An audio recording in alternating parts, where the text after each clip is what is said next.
এই চিলনী জীয়েকৰ নিচিনা মানে হয় মানে পুৰা মেণ্টেল হেল্থটোক যে মানুহে গুৰুত্ব দিব লাগে বা কাৰোবাৰ ঘৰত যে মেণ্টেল এজন পেচেণ্ট আছে বুলি যে আমি তেওঁলোকক এভইড কৰিব নালাগে সেই বাৰ্তাটো মই দিবলৈ যত্ন কৰিছোঁ। এই মোৰ বেমাৰৰ কথাটোৱেও মোক ইমান কষ্ট দিয়া নাছিল, যিটো এমাহৰ পিছত মই ঘূৰি অহাৰ দিনাখন মোৰ ভাইটি ঢুকাইছে মানে সেই কথাটোহে মোক বেছি কষ্ট দিলে মানে। হলগিৰি মানে থলুৱাৰ গিৰিহঁত। পুনৰ স্বাগতম জনাইছোঁ হেল্ডিকাষ্টৰ আন এটা খণ্ডলৈ। আজি জানেনে আমাৰ মাজত কোন আছে? আমাৰ মাজত আছে এগৰাকী যশস্বী উপন্যাসিক তথা গল্পকাৰ মনালিছা শইকীয়া। হয়, তেখেতৰ চুটি গল্প আৰু কবিতাৰ পৰা আদি কৰি একেবাৰে থলগিৰিলৈকে আমি জানিবলৈ চেষ্টা কৰিম তেখেতৰ জাৰ্নিটো কেনেকুৱা আছিলে। আৰু ভিডিঅ'টো একেবাৰে শেষলৈকে চাই থাকিব দেই। মই আপোনালোকক এটা প্ৰশ্ন সুধিম, শুদ্ধ উত্তৰ দিওঁতা জনক আমি ইমাৰ্জ হেল্থৰ ফালৰ পৰা এটা ফ্ৰী হেল্থ পেকেজ প্ৰভাইড কৰিম, যিটোত আপোনালোকৰ চুগাৰ, লিভাৰ, কিডনী ইত্যাদি গোটেইখিনি টেষ্ট কৰা হ'ব।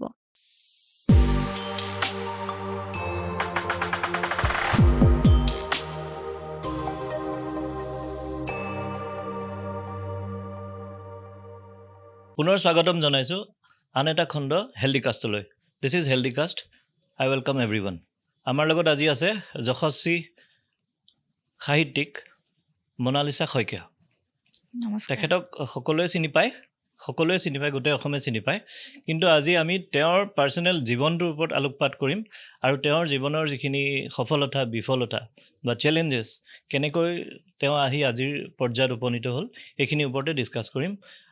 বাইদেউ নমস্কাৰ। নমস্কাৰ। নমস্কাৰ। এয়া হ'ল হেল্ডিকাষ্ট। আমি হেল্ডিকাষ্টত তিনিটা কথা পাতোঁ। প্ৰথম হ'ল হেল্থ কেয়াৰ, যিহেতু আমি হেল্থ কেয়াৰ মানুহ, আৰু দ্বিতীয় কথা পাতোঁ আমি এণ্ট্ৰপ্ৰেনিয়ৰশ্বিপ বা উদ্যমিতাৰ বিষয়ে, আৰু তৃতীয় হ'ল ইনস্পিৰেশ্যন বা মটিভেশ্যনৰ বিষয়ে। আৰু মই ভাবোঁ আপোনাৰ জীৱনটো বহুতৰ কাৰণে এটা ইনস্পিৰেশ্যনৰ উৎস হ'ব পাৰে, সেইটোৱে লৈ আমি আজি কথা পাতিম। ঠিক আছে।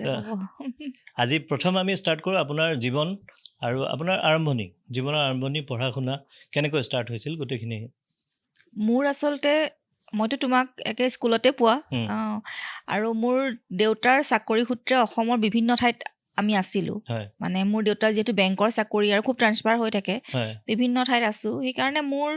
মই প্ৰথম স্কুল বুলি গৈছিলোঁ এখন বাগানৰ স্কুল, ৰঙাগৰা চাহ বাগিচা বুলি, তাতে গৈছিলোঁ। তাতে মানে একদম লেবাৰ ল'ৰা ছোৱালীৰ লগত দেউতাহঁতে মানে মোক নাম লগাই দিলে আৰু বস্তাত পঢ়িব লাগে। তাৰপিছত কি হ'ল, দেউতাৰ বেংকৰ চাকৰি পালে, তেতিয়া বাগিচাত চাকৰি কৰি আছিলে। বেংকৰ চাকৰি পোৱাৰ পাছত দেউতাৰ আমাক গোলাঘাট টাউনলৈ লৈ আহিলে। তেতিয়া আকৌ বাগিচাৰ পৰা চিধা গৈ টাউনৰ স্কুললৈ গ'লোঁ। টাউনৰ স্কুলত ইউনিফৰ্ম পিন্ধি আমি মানে LP স্কুল মই পঢ়িছোঁ আৰু 2য় শ্ৰেণীটো পঢ়িছোঁ। আকৌ 3য় শ্ৰেণীত কি হ'ল, গাঁৱত থৈ দিলে আমাক। দেউতাৰ আকৌ ট্ৰান্সফাৰ হ'ল, 3য় শ্ৰেণীত আমাক গাঁৱত থৈ দিলে। গাঁৱত মানে মোৰ দেউতাৰ গাঁওখনত। তাত আকৌ এটা বেলেগ অভিজ্ঞতা আৰু, গাঁৱত পথাৰত লেচেৰি বুটলা, জলপান দিবলৈ যোৱা, গাঁৱৰ মানুহবিলাকৰ লগত মিলিজুলি থকা, মানে সেইটো এটা বেলেগ পৰিৱেশ। মানে কোন শ্ৰেণীত আছিল তেতিয়া? মই 3য় শ্ৰেণী। 3য় শ্ৰেণীত সেইটো তাত আছোঁ। আকৌ 4ৰ্থ শ্ৰেণীত দেউতাৰ য'ত ট্ৰান্সফাৰ হৈছিলে, দিচাংমুখ বুলি জেগা এটুকুৰা আছে নহয় শিৱসাগৰত, বৰ ধুনীয়া, ভূপেন হাজৰিকাৰ গানো আছে দিচাংমুখৰ ডেকাতি বুলি। সেইখন ঠাইলৈ দেউতাই আমাক, মই যেতিয়া 4ৰ্থ শ্ৰেণীত তালৈ লৈ গুচি গ'ল। 4ৰ্থ শ্ৰেণীৰ পৰা 9লৈকে মই দিচাংমুখত আছোঁ। এখন স্কুল আকৌ মিচিং ল'ৰা ছোৱালীবিলাক পঢ়ে। তাতে বানপানী হ'লে বানপানী হয়, পানী সোমায়, আৰু তাত আৰু কোনো চেণ্ডেল জোতা পিন্ধা কথাই নহয়, খালী ভৰিৰে স্কুল যাওঁ। গাহৰিৰ মল, মানুহৰ মল মূত্ৰ চব গচকি মেলি আধা বানপানীত থাকোঁ, মথাউৰিত থাকোঁ। বিচিত্ৰ অভিজ্ঞতা আৰু। আমি মানে বাৰিষা হ'লে আমি মথাউৰিত থাকোঁ, পানী সোমাই যায়, তেনেকুৱা। 9লৈকে মই তাত পঢ়িলোঁ। 9ৰ ছমহীয়া পৰীক্ষা দিয়াৰ পাছত কি হ'ল, দেউতাৰ হঠাৎ ট্ৰান্সফাৰ হৈ গ'ল নামৰূপলৈ। নামৰূপ 9ত থাৰ্মেল ট্ৰান্সফাৰ হৈ গ'ল। এতিয়া 9ৰ আধাত মই এডমিশ্যন ল'ব লগা হৈছে নামৰূপ থাৰ্মেলত। তেতিয়া অকণমান দিগদাৰো হয়, 9ত সাধাৰণতে এডমিশ্যন নিদিয়ে, কিন্তু মোৰ মানে আগৰ বৃত্তি পাইছিলোঁ মই, LP বৃত্তি, MA বৃত্তি এইবিলাক পাইছিলোঁ মানে স্কুলত। সেইবিলাক চাই পেলাই মোক নামৰূপত এডমিশ্যন দিলে থাৰ্মেলত। তেতিয়াই মই তোমালোকক পাইছিলোঁ, পঢ়া শুনাটো তোমালোকো আছিলা ভাল। তাৰপৰা মেট্ৰিক পাছ কৰিলোঁ। মেট্ৰিক পাছ কৰি মই হায়াৰ ছেকেণ্ডেৰী পঢ়িলোঁ যোৰহাট JB কলেজত। তেতিয়াই অকণমান আলোচনী এখনত গল্প এটা লিখিছোঁ আৰু, কলেজ আলোচনীত মানে সৰুকৈ এটা গল্প লিখিছোঁ আৰু, হায়াৰ ছেকেণ্ডেৰী ফাৰ্ষ্ট ইয়েৰ আৰু, তেতিয়া গল্প লিখিছোঁ। কিন্তু মোৰ আচলতে প্ৰথম সাহিত্য বা এইটো জীৱনটো আৰম্ভ হয় মানে কটন কলেজলৈ আহি। আচ্ছা মই higher কিন্তু আমি secondary আপোনাক পাইছোঁ। অলপ ইণ্টাৰাপ্ট কৰিছোঁ একো আমি নাই। আপোনাক স্কুলত থাকোঁতে খুব আপুনি কবিতা লিখিছিলে কবিতা লিখিছিলোঁ আৰু স্কুলৰ আলোচনীত গল্প ওলাইছিল তেতিয়া আমাৰ ছাৰহঁত আছিলে তেতিয়া আমি বুবুল কবিতা লেখাৰু বুজিয়ে ছাৰ নাপাওঁ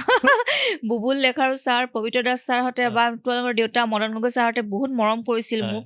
আৰু মানে সেই নিউ কৰ্চৰ মানে আমি দুজনেই মানে ভাল ৰিজাল্ট কৰিছিলোঁ জ্যোতি খাটনীয়া বুলি এজন আছিলে আৰু মই আছিলোঁ আৰু মই খুব মানে কলেজ স্কুল উইকত গল্প মানে কবিতা এইবোৰ লিখোঁ ছাৰহঁতে মানে খুব উৎসাহ দিয়ে তেতিয়া মোক আৰু অকণমান লেখা মেলা কৰা বুলি মানে জানে আৰু অকণমান তেতিয়া আৰু সৰু আছিলোঁ কিন্তু চিৰিয়াছলি লিখিছিলোঁ মই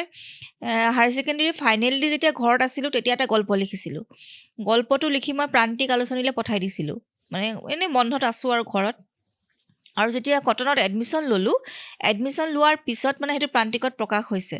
আৰু প্ৰান্তিকখন খুব উল্লেখযোগ্য আলোচনী আৰু সেইটো সময়ত আৰু তাত গল্প ওলোৱাটো ডাঙৰ কথা কটনত মানে চবেই আৰু মোক মানে ক'বলৈ ধৰিলে আৰু যে ছোৱালী এজনী আহিছে নতুনকৈ তাইৰ গল্প লিখে প্ৰান্তিকত ভৱেন্দ্ৰনাথ শইকীয়া জীয়াই আছিলে তেওঁৰে চাইছিলে গল্পবিলাক সেইটো মানে মোৰ কাৰণে এটা খুব ডাঙৰ মানে এটা হেৰি আছিলে আৰু মানে চবেই মানে তেতিয়া অকণমান লেখা মেলা ক্ষেত্ৰখনৰ মানুহবিলাকক চিনি পাবলৈ ধৰিলোঁ আৰু লিখিবলৈ উৎসাহ পালোঁ এনেকৈ কটনত মানে বাকীখিনি সময় মই ডিগ্ৰী পঢ়িছিলোঁ ইকনমিক্সত পঢ়িছিলোঁ কিন্তু মোৰ মনটো ইকনমিক্সত নাছিলেই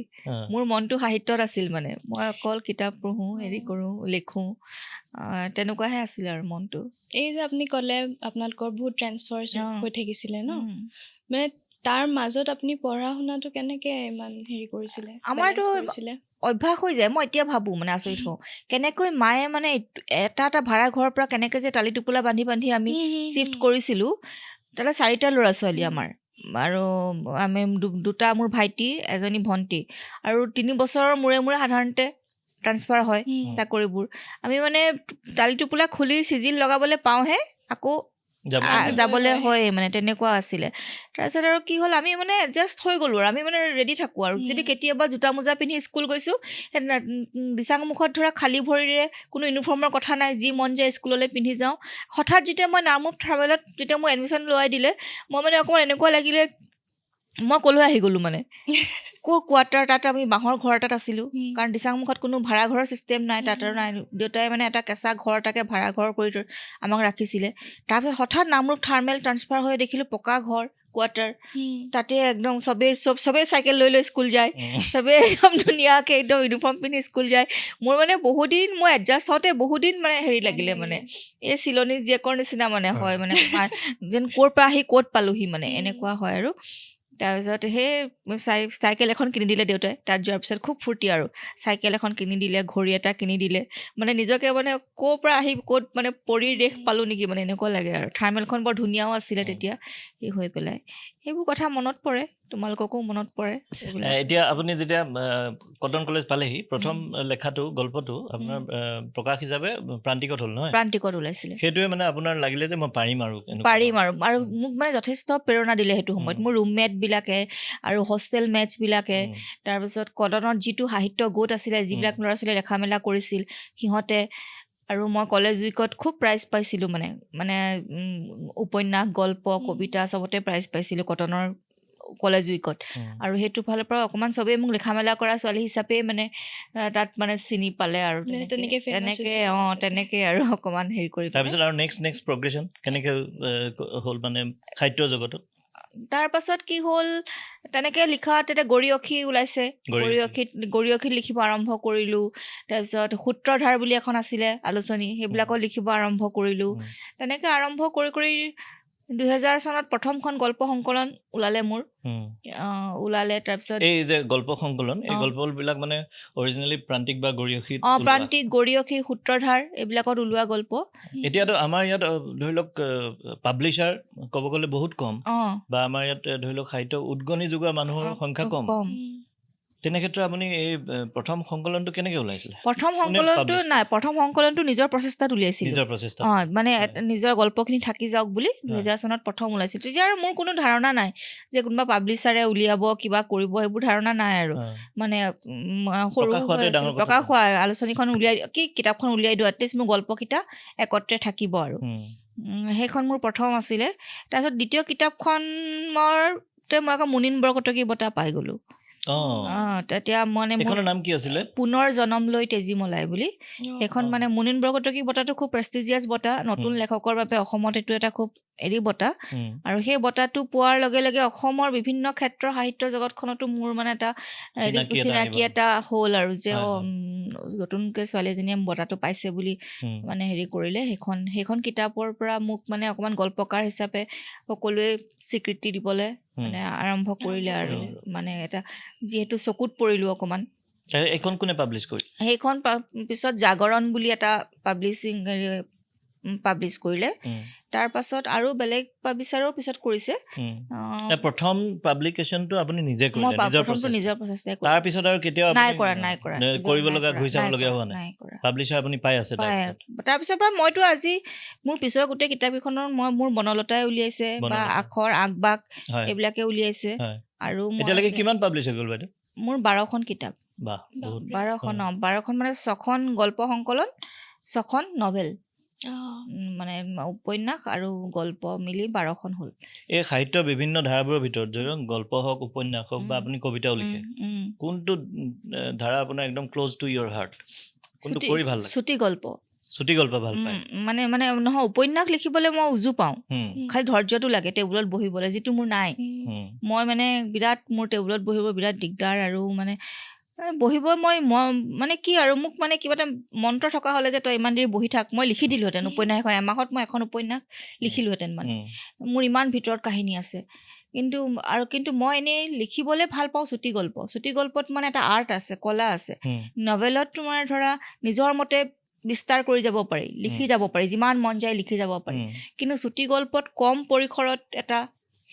লিমিটেড ভাৰ্চনত কথাখিনি ক'ব লাগিব শ্বৰ্ট ষ্টৰিটো কেনেকৈ ফিনিছ হ'ব সেইটো এটা কাৰুকাৰ্য সেইটো এটা খেল হয় আৰু সেইকাৰণে মই চুটি গল্পটো মানে বেছি ভাল পাওঁ লিখিবলৈ ভাল পাওঁ বা নতুন ধৰণৰ কিবা পৰীক্ষা নিৰীক্ষা কৰিবলৈ ভাল পাওঁ যিটো উপন্যাসত কৰা নাযায় মানে সেইকাৰণে চুটি গল্পটো মোৰ কাৰণে বেছি ভাল লগা আৰু এতিয়া যেহেতু এই প্ৰগ্ৰাম কিবা ক'ব খুজিলে আপোনাৰ মানে কবিতাটো নিজে আহি যায় নে আপুনি লিখো বুলি লিখে মই কবিতা কলেজত থাকোঁতেই লিখিছিলোঁ তাৰপিছত আৰু মই কবিতা লিখা নাই কিন্তু কবিতা মই পঢ়োঁ আৰু কথাটো হ'ল কি কাহিনী এটা মানুহে নিজৰ ভিতৰত প্ৰথমতে লৈ ফুৰিব লাগে প্ৰথমতে বহু দিনলৈকে নিজৰ ভিতৰত কাহিনীটো লৈ ফুৰা যায় কিন্তু অকল লৈ ফুৰিলেই নহ'ব তাৰ কাৰণে আকৌ কিছুমান অধ্যয়নো কৰিব লাগিব এনেকুৱা নহয় যে মই নপঢ়াকৈ কিবা এটা লিখিব পাৰিম সেইটো নহয় এটা ফিকশ্যন লিখিবলৈ বহুত নন ফিকশ্যন পঢ়িব লাগে বহুত ধৰণৰ এতিয়া মানুহে ভাবে কি গল্প লিখিলে কেৱল গল্পই পঢ়িম এইটো নহয়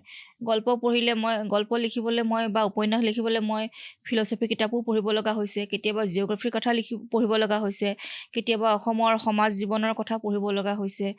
মানে বহুত ধৰণৰ নন ফিকশ্যন পঢ়িব লগা হয় তেতিয়াহে মানে কাৰণ কোনটো কেৰেক্টাৰত কোনটো বস্তু যাব সেই সামাজিক প্ৰেক্ষাপটটো কেনেকুৱা হ'ব বা আজি মই যদি 20 বছৰ 30 বছৰৰ আগৰ অসমীয়া সমাজখন দেখুৱাবলৈ যাওঁ তেতিয়াহ'লে সেই সমাজখন কেনেকুৱা আছিল সেই বিষয়ে জানিবলৈ মই ফিল্ডত যাব লাগিব এইবোৰ কেনেকৈ অধ্যয়ন কৰে সেইবোৰ বিভিন্ন ধৰণৰ কিতাপ সংগ্ৰহ কৰোঁ সেইটো মানুহে নাজানে নহয় সঁচাকৈ তাৰ আঁৰত যে ইমানখিনি এতিয়া মই কথাটো কৈছোঁ মোৰ হংসনীনাথ নামৰ উপন্যাসখন সেইখন মই 2016 চনত দৈনিক অসম সাহিত্য বঁটা পাইছিলোঁ সেইখন কিতাপ বনলতাই উলিয়াইছে আৰু খুব মানুহে গ্ৰহণো কৰিছে সেইখনত মই ধৰা অসম আন্দোলনৰ সময় আৰু তাৰ আগৰ সময়খিনিত অসমৰ গোটেই ছবিখন মই তাত আঁকিছোঁ এইটো বাৰু আমি অলপ চলপ পাইছিলোঁ কিন্তু ইমান ভালকৈ পোৱা নাই আমি সৰু আছিলোঁ কেনেকৈ অধ্যয়ন কৰিলোঁ তাৰপিছত মই বিভিন্ন ধৰণৰ কিতাপ সংগ্ৰহ কৰিলোঁ মানুহ লগ কৰিলোঁ শ্বহীদৰ পৰিয়ালৰ ওচৰলৈ গ'লোঁ আপুনি গৈছোঁ এইবোৰ এনেই নোযোৱাকৈ নহয় শ্বহীদৰ পৰিয়াললৈ গৈছোঁ তেওঁলোক কেনে আছে আৰু কিছুমান কেৰেক্টাৰ যিবিলাক জীৱন্ত কেৰেক্টাৰ হয় সেইবিলাকক অকণমান পুনৰ নিৰ্মাণ কৰিছোঁ আৰু মানে আন্দোলনটো কিয় আৰম্ভ হৈছিল তাৰ আঁৰত কি আছিল কেনেকৈ হৈছিল ক'ত কিমান শ্বহীদ হৈছিল দলিল এখন ৰিচাৰ্চ ৱৰ্ক এখন সম্পূৰ্ণ ৰিচাৰ্চ ৱৰ্ক মানে ক'ত কিমান শ্বহীদ হ'ল কিমান আহিলে কি হ'ল বুৰঞ্জীও জানিব লাগিব এতিয়া তাতে মোৰ আছিলে ধৰা তাতে আলফাৰ কথাও আছে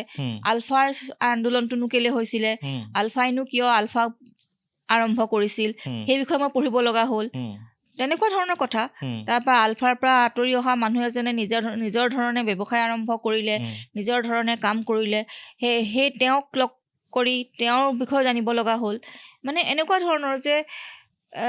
ইয়াণ্ডাবু সন্ধি সময়ত কি চুক্তি হৈছিলে ভাৰত আৰু কি ব্ৰিটিছ আৰু মানে হেৰি মানৰ মাজত সেইটো অধ্যয়ন কৰিব লগা হ'ল, বুৰঞ্জী অধ্যয়ন কৰিব লগা হ'ল। সেইকাৰণে যে এনেকুৱা নহয় যে কিতাপ এখন লিখোঁতে পাৰি, এতিয়া মই পেনপেনীয়াকৈ মই লিখি দিব, মই মোৰ 2খনতে লিখি দিব পাৰিম খুব ইজিলি কিছুমান সহজ কথা লৈ। যিহেতু মোৰ লিখাৰ হাতটো আছে, মই ধৰা যিকোনো এটা অকণমান পেনপেনীয়া ত্ৰিকোণ প্ৰেমৰ কাহিনী এটা লৈ পেলাই প্ৰেম থাকিব, প্ৰেম মই কোৱা নাই যে প্ৰেম বস্তুটো বেয়া বা হেৰি নহয়, প্ৰতিখন এটা সাহিত্যৰ এটা পাৰ্ট হ'ব পাৰে, কিন্তু প্ৰেমটো সৰ্বোচ্চ নহয়, এটা পাৰ্ট হ'ব। এতিয়া মোৰ এই শংখনীনাথখনতো প্ৰেম আছে, প্ৰেমৰ এটা বেলেগ বেলেগ ধৰণৰ ৰূপ আছে, কিন্তু তাৰ মাজেদিও মই এটা পাঠকক বাৰ্তা দিবলৈ যত্ন কৰোঁ, যাতে মোৰ লেখাবোৰৰ পৰা পাঠকে এটা বাৰ্তা পায়, মানে মই যাতে কিবা এটা দিব পাৰোঁ। এইটো আৰু এনেকুৱা নহয় যে এটা সুৰসুৰণি এটা ছালৰ ওপৰেৰে গ'ল, সেইটো নহয়, যাতে মজ্জাৰ ভিতৰেও যাতে প্ৰবাহিত হয়, তেজৰ ভিতৰেও যাতে গুচি যায়, সেইটো মোৰ কিজানি সেইটোৱে ৰিজন যে মানুহে আপোনাক ইমান ভাল পাইছে, সমাদৃত হৈছে আৰু মানুহে আপোনাক মনত ৰাখিছে। মানুহে ভাল পায়। মানুহে আপোনাৰ নামটো যদি আমিও শুনা পাওঁ বিভিন্ন জেগাত গ'লে আপোনাৰ কথা কৈ মোৰ ভাল লাগে, একেলগে পঢ়িছিলোঁ বুলি। তো সেইটো মানে মানুহৰ মুখে মুখে হ'বৰ কাৰণে আপোনাৰ এই কষ্টখিনিয়ে, নহ'লে আপুনি ৰিয়েলিষ্টিক নহ'লেতো মানুহে কেতিয়াও আদৰি নল'লে। তেনেকৈ আৰু এখন মোৰ আন্দোলিত আকাশ বুলি আছে, সম্পূৰ্ণ মেণ্টেল হেল্থৰ ওপৰত। অ'কে, সেইখন সম্পূৰ্ণ মেণ্টেল হেল্থ। তাৰ ওপৰতো লিখিছে। মেণ্টেল হেল্থৰ কাৰণে মই সোণাপুৰৰ মেণ্টেল হস্পিটেলতে গৈছোঁ। তাৰপিছত মেণ্টেল হেল্থৰ ওপৰত যিমান কিতাপ আছে মই বহুত কিতাপ পঢ়িছোঁ। সেইকাৰণে মই এইবিলাক পেৰানইড স্কিজোফ্ৰেনিক বা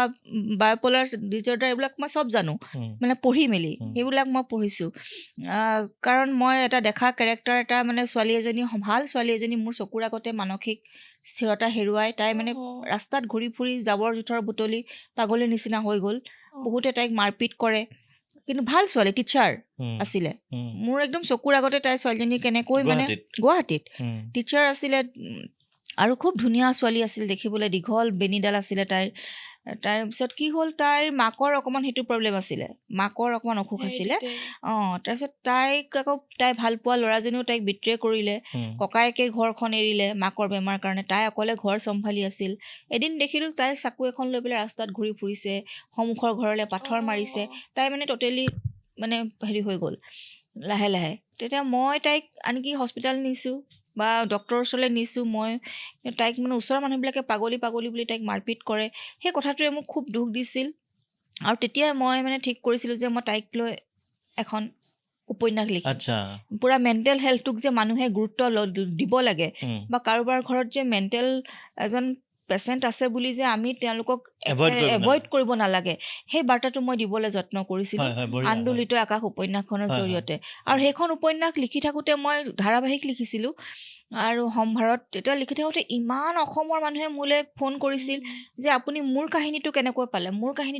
পালে, মানে চবেই মানে প্ৰত্যেকৰ ঘৰে ঘৰে মানে কাহিনী, মানে প্ৰত্যেকৰ ঘৰে ঘৰে কাহিনী কৈছে, এইটোতো মোৰ ভণ্টিৰ কাহিনী, এইটোতো মোৰ কাহিনী বাইদেউ, কান্দি কান্দি। তেতিয়া মানে সেই উপন্যাসখনৰ কথা আজিও মানুহে, এতিয়াও এখন মানুহে এটা ৱেব ছিৰিজো হ'ল, এখন ৱেব ছিৰিজো কৰিছে ধুনীয়াকৈ, ৰিল ড্ৰামাত ধুনীয়াকৈ। সমুজ্জ্বল কাশ্যপে খুব ধুনীয়া ৱেব ছিৰিজ এখন বনাইছে, এইখন চাব পাৰা, ৰিল ড্ৰামাটো ডাউনলোড কৰি ল'লে, তাত মানে বিৰাট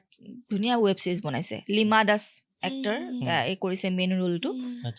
খুব সুন্দৰ হৈছে সেইখন। তেতিয়া মানে ৱেব ছিৰিজৰ নাম আন্দোলিত আকাশে, কিন্তু ৰিল ড্ৰামা বুলি যিটো এপ আছে তাতে চাব পাৰে, OTT প্লেটফৰ্মত। আৰু মানে সেইখনেই পাঠকৰ অভূতপূৰ্ব সঁহাৰি। মানে মই কিতাপখন ওলোৱাৰ পাছত মানে বুক ফেয়াৰত অটোগ্ৰাফ দি ভাগৰি যাওঁ, মানে ইমান কিতাপখন মানে ইমান চেল হৈছে, মানে তেতিয়া বেছি জনপ্ৰিয় হোৱা সেইটো সময়ত মানে। আৰু মানুহে তেতিয়া কি হৈছিল জানা, এতিয়াহে মানুহে অকণমান পঢ়া শুনাৰ প্ৰতি আগ্ৰহটো কমি গৈছে, এতিয়া মোবাইলত বেছি সময় ভাল পায় মানুহে, মোবাইলটো চাই ভাল পায়, ৰিল বা ইনষ্টা এইবিলাকত থাকি বেছি ভাল পায়। কিন্তু আজিৰ পৰা 10 বছৰ আগলৈকে কিন্তু মানুহে কিতাপ নহয়, আচলতে মই এইটো অলপ বেলেগ ধৰণে ক'ম, কিজানি মানুহৰ এইবিলাক জনা বা এইবোৰ তথ্য আহৰণ কৰা মাধ্যমটো বদলি যাব। আজি কিতাপ নহয়, হয়তো আপোনাৰ OTT প্লেটফৰ্মত কিন্তু থাকিবই থকা। আৰু এটা ঠিকেই যে সময়ৰ লগে লগে সকলো পৰিৱৰ্তন হ'ব। শংকৰদেৱে সাঁচি পাতত লিখিছিল, তাৰপিছত আমাৰ কাগজ আহিলে, হয় নহয়, তাৰপিছত এইটো আহিলে, সময়ৰ লগে লগে মানে ষ্টেপ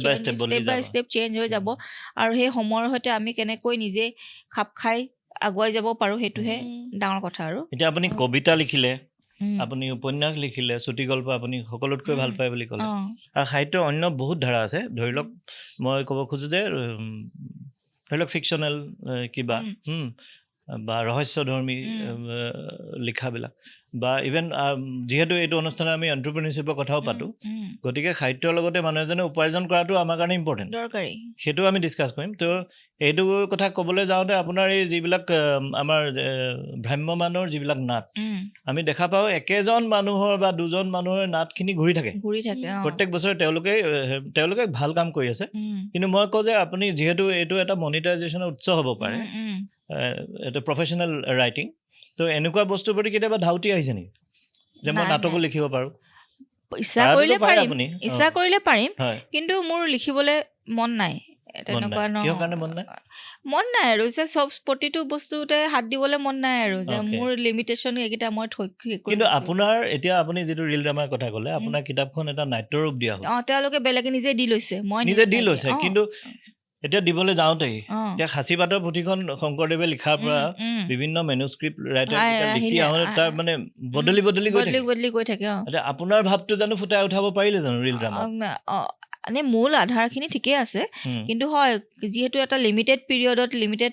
সময়ৰ ভিতৰত সেইখিনি চলিব লাগিব। মই তাকে ক'ব বিচাৰিছোঁ যে কিজানি আপুনি নিজে লিখাহেঁতেন আৰু সেইটো হয়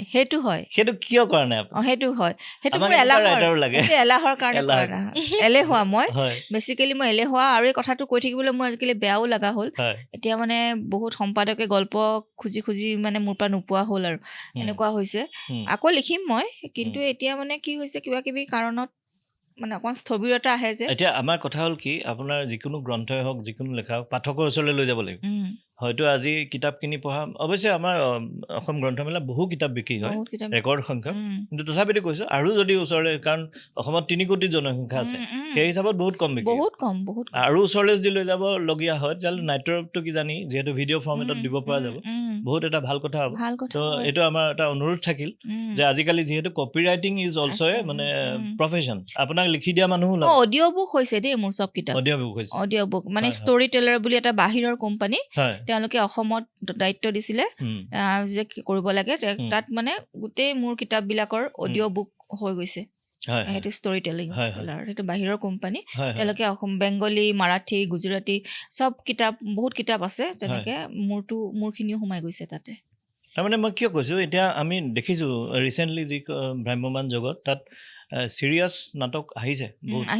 আৰু চিৰিয়াছ ডিৰেক্টৰ প্ৰডিউচাৰ আহিছে, প্ৰস্তুতিৰ নিচিনা, প্ৰস্তুতি প্ৰয়াসৰ নিচিনা। গতিকে তেওঁলোকে কিজানি এইবিলাক বিচাৰি ফুৰিব বা পালে ভালেই পাব। আৰু যিহেতু আপুনি এলেহুৱা আৰু মই এপ্ৰ'চ নকৰোঁ বা এপ্ৰ'চ আপুনি কৰিবই নালাগে। আৰু মানে কথা হ'ল কি, মই এই লেখক এজন যিমান চিনচিয়াৰ হ'ব লাগে, যিমান তেওঁ পৰিশ্ৰমী হ'ব লাগে, মানে মই মানে তেনেকুৱা মোৰ নাই মানে কিমান কিন্তু আমি আশা কৰোঁ আপোনাৰ লিখিব লাগে আচলতে। কাৰণ চবে মোক মামণি ৰয়ছম গোস্বামীও ক'ৰবাত কৈছিল যে প্ৰত্যেক দিনাই এক পৃষ্ঠা হ'লেও এগৰাকী লেখকে লিখিব লাগে। মই এতিয়া কালি ভাবি আছোঁ দেই, মই ইমান দিন কলমটো ধৰা নাই, মই কলমটোৱে লিখিলে হাতখন মোৰ কঁপিব নেকি বাৰু, এনেকৈ মই ভাবি আছোঁ। মানে তাৰমানে কালি নে পৰহি মই বন্দিতা বাইদেউৰ কথা পাতিছিলোঁ। বাইদেউতো বহুত বয়স হৈছে, কিন্তু বাইদেউ এই বয়সতো সপোন মানে হেঁপাহ পুহি ৰাখিছে। কৈছে যে অসমীয়া ভাষাত ফিকশ্যনেল গ্ৰন্থ নাই, বুজিছা ধ্ৰুৱ, মোৰ লিখিবলৈ মন আছে। তো বাইদেউ এতিয়া ইমান বয়স, কিন্তু বাইদেউ ইমান হেঁপাহ। তেতিয়া মোৰ লাগিলে যে ঠিক কথা। এতিয়া আমি ৱেষ্টত যদি হেৰিবিলাক চাওঁ, ৱেষ্টত কিতাপ পঢ়া শুনা মানুহৰ সংখ্যা বা আৰ্ট লাভাৰ্ছ, ক্ৰাফ্ট লাভাৰ্ছ এইবিলাক বেছি, আমাৰ ইয়াত বহুত বেছি, বহুত সমাদৃত হয়, আৰু উপাৰ্জন ভাল। এখন ছবি বিক্ৰীয়ে বহুত চলিব পাৰে। আমি হেৰি পটাৰৰ কথাই কওঁ, জে.কে. ৰাউলিং, তো এইবিলাক যেনে কমাৰ্চিয়েল ধৰ্মী লিখাটো চাগে আমাৰ ইয়াত দৰকাৰ আছে। কাৰণ কেলে আপুনি বেছি তেতিয়া সৃষ্টি কৰিব যেতিয়া আপুনি উপাৰ্জন ভাল কৰিব, একদম নহয় জানো? গতিকে সেইটো এটা ইম্পৰ্টেণ্ট ফেক্টৰ। আৰু চবে চাগে ৰাইটাৰবিলাকে এইটো ফালে অলপ গুৰুত্ব দিয়া ভাল। আৰু বিতৰকো লাগিব, বিতৰক যথেষ্ট লাগিব, ডিষ্ট্ৰিবিউচন লাগে, পাব্লিচাৰবিলাক আগবাঢ়ি আহিব লাগিব, এতিয়াহে মানে চিনেমালৈ কনভাৰ্ট হ'লে আৰু এটা হেৰি হ'ব পাৰে তাত এডিশ্যনেল। আচ্ছা, এনিৱে, তো আমি এইখিনি কথা পাতিলোঁ। এই যেতিয়া আপুনি সাহিত্যত ভৰি দিছিল, তেতিয়াতো আপুনি ভাবিছিল যে মই সাহিত্য কৰিয়ে খাম, আপোনাৰ মনত আহিছিল নে কেতিয়াবা? নে আপুনি এক্সিডেণ্টেলি হৈ গ'ল নাই তেনেকুৱা ভবা নাছিলোঁ কিন্তু মই ভাবিছিলোঁ যে মই লিখি থাকিম হয় সেইটো ভাবিছিলোঁ কিন্তু এইটোৱে যে খাব পাৰিম বা কিবা কিবি পইচা পাতি কেতিয়াবা পাম মই ইমান ভাবা নাই সেইটো কথা চখ এটা আছিল আৰু এতিয়া পিছলৈ প্ৰফেশ্যনৰ নিচিনা হ'ল এতিয়া পাব্লিচাৰে পইচা দিয়ে ধৰা আগতে প্ৰথম যেতিয়া নিজে লিখিছিলোঁ নিজে কিতাপ উলিয়াইছিলোঁ সেইটো এটা চখ আছিলে আৰু কিন্তু ঘৰৰ পৰা আপোনাৰ ছাপৰ্টটো কেনেকুৱা আছিল যে তই লিখ নাই ঘৰত বিৰাট গালি পাৰিছিলে প্ৰথম গল্পটো ওলাওঁতেও দেউতা মায়ে কৈছে তোক কটনলৈ গল্প লিখিবলৈ পঠাইছিলোঁ নেকি তাতো পঢ়িবলৈ পঠাইছে তাত গৈ তই ক'ৰ কিতাপ বাহিৰা কিতাপবোৰ পঢ়ি থাক আৰু গল্প লিখিছ ঠিকছে গালি পাৰিছিলে আৰু মই মানে ভয়তে সেইখন লুকুৱাই থৈছিলোঁ আলোচনীখন বহু দিনলৈ কিবা এটা ওলালে মই লুকুৱাই থৈ দিওঁ মানে আৰু ভাইটি ভণ্টিহঁতেও মানে খুব মানে জমাই আৰু বা তই ৰাইটাৰ হৈ গ'লি তই কি লিখিছ এইবিলাক চবে মানে জোকাই মানে আৰু এম্ব্ৰেছিং আৰু এইটো মানে ঘৰখনত মই অকণমান বেলেগ আছিলোঁ কিন্তু যেতিয়া আপুনি বঁটা পালে তেতিয়া ভাল পাইছে আকৌ তেতিয়া আকৌ ভাল পাইছে তেতিয়া গৈছে তেতিয়া মানে চিনাকিটো দিয়ে আকৌ তেতিয়া ভাল পায় এতিয়া আকৌ ভাল পায় এতিয়া মানুহে যে মাতে মিলে মিটিঙে দেখে সেই পিৰিয়ডটো কেনেকুৱা আছিল তেতিয়া আপোনাৰ নিৰাশা আহিছিল নেকি যে মই নাই এইটো কিজানি মই ভাল কাম কৰা নাই বা মই কি কৰি আছো অকণমান বেয়া লাগিছিলে মানে কি হ'ল মোৰ মানে যিটো পটেনচিয়েলিটি আছিলে বা মই যেনেকুৱা ধৰণৰ আছিলোঁ মানে মোৰ চোকা বা মই পঢ়া শুনাটো মই ভালেই আছিলোঁ সেই হিচাপে মানে মাহঁতে আশা কৰিছিল যে মই ভালকে একদম ডাঙৰ অফিচাৰ এটা হৈ পেলাই একেবাৰে কিবা এটা কৰিম আৰু চাকৰি এটা কৰিব লাগে আৰু কিন্তু মোৰ মনত মানে একদমেই নোসোমালে আৰু তাতকে এওঁকো লগ পাই গ'লো একেবাৰে চাকৰিৰ প্ৰতি উদাসীন এইবিলাক বোলে চৰকাৰী চাকৰি দেখিব নোৱাৰে এইবিলাক কৰিব নোৱাৰে তাৰপিছত আৰু এওঁৰ লগত পৰি পেলাই আৰু মোৰ আৰু সেইটো একেবাৰে মুদাই মৰি থাকিলে আৰু মানে কেতিয়াও মই কোনো ধৰণৰ চাকৰি আজিলৈকে এৰিয়ে কৰি নাপালোঁ চাকৰি মোৰ একচুৱেলি কুৱেশ্যনটো অকণমান বেলেগ মই এইটো জানিব বিচাৰিছোঁ যে আপুনি এইবিলাক কৰি থাকোঁতে কেতিয়াবা নিৰাশা ভাৱ আহিছে আহে এতিয়াও আহে এতিয়াতো নাহে এতিয়াও আহে কেতিয়াবা আহে মানুহৰ মানে কি সেইটোতো এটা মানসিক এটা স্তৰ ন কোনোবা মুহূৰ্তত ভাল লগা হয় কোনোবা মুহূৰ্তত বেয়া লগা হয় কেতিয়াবা মোৰো এনেকুৱা হয় মইনো কি কৰি আছো মইচোন এতিয়ালৈকে ভাল কাম এটা কৰিব এইটো আপোনাৰ বাৰু এটা নিজৰ ভিতৰত আৰু এজনী মনালিছা আছে কিন্তু আদাৰৱাইজটো মানুহৰ আগততো আপুনি যিটো লেভেল বা সফলতা পালেগৈ সেইটো পোৱাই বহুত টান হয় চাগে এইটো বেলেগৰ কাৰণে কিন্তু মই ভাবোঁ যে মইতো আৰু কাম কৰিব লাগিছিল এনেকে মই ভাৱ এটা মোৰ আহি থাকে আপুনি আৰু কৰি থাকিব আপোনাৰ জীৱন আৰু বহুত দীঘলীয়া আৰু ভাল ভাল কাম কৰি থাকিব আমাৰ শুভেচ্ছা সদায় আছে আৰু এতিয়া আমি তাৰ পিছৰ পৰ্যায়লৈ আহোঁ এইখিনিলৈকে আমি চিনি পালোঁ মনালিছা শইকীয়া সাহিত্যিক গৰাকী তাৰপিছত আপুনি লাহেকৈ ভৰি দিলে এণ্টাৰপ্ৰেনিয়ৰশ্বিপত এইখিনি কাহিনী কওকচোন আছাম স্কুল অফ জাৰ্নেলিজিম তাৰপিছত যি আপোনাৰ থলগিৰি সেয়া আচলতে মোৰ মানে হাজবেণ্ড স্বামীয়ে আৰম্ভণিতে মানে সেইখিনি হাত আগবঢ়ালে তাৰপাছতে আমি দুয়োটা ইনভলভ হৈ গ'লো আৰু তেওঁ এটা উদ্দেশ্য আছিলে লক্ষ্য আছিলে যে অসমৰ থলুৱা বস্তুবোৰক লৈ যিবোৰ বস্তু আমি আচলতে এতিয়া পাহৰি গৈছোঁ আমি এতিয়া অসমখন এনেকুৱা এটা স্বাৱলম্বী জাতি আছিলে যে ইয়াতে সকলো পাইছিল চাউল মাহ ধান সৰিয়হ তেল মিঠাৰ গুড় চব পাইছিল কিন্তু এতিয়া কি হ'ল আমি বাহিৰৰ বস্তুবিলাক অহাৰ পাছত আমি নিজৰ বস্তুবোৰ পাহৰি যোৱা হ'লো যিখন গাঁৱত এটা সময়ত আমি গ'লে অনবৰত ৰাতিপুৱা জলপান খাবলৈ দিছিলে বা পকা মিঠৈ এটা বনাই চাহ দিছিলে পিঠা এখন বনাই চাহ দিছিলে সেইবিলাকত এতিয়া গৈ বিস্কুট সোমালেগে তাত গাঁওবিলাকত গ'লেও তুমি এতিয়া পিঠা খাবলৈ নোপোৱা পটককে নাপাব মানে সেই বস্তুবোৰ যিবোৰ আমাৰ এতিয়া নতুন প্ৰজন্মক চিনাকি কৰাই দিয়াটো খুব প্ৰয়োজন হৈছে যে আমাৰ কি এতিয়া তুমি চাউথত দেখিবা চাউথৰ ডোচা বা ইডলি আমাৰ আজি সকলোৱে চিনি পায় আৰু তেওঁলোকে প্ৰমোট কৰিছে তেওঁলোকৰ নিজৰ খাদ্যটো প্ৰমোট কৰিছে মানুহৰ টেষ্টটো আনি দিছে কিন্তু আমাৰ যদি খোলা চপুৰীয়া পিঠাখন আমি চাওঁ ডোচাটোৰ নিচিনা একেই দেখিবলৈ পানী পিঠাখন বুলি যিটো কয় একে ইডলিটোৰ লগত টেকেলি পিঠাটো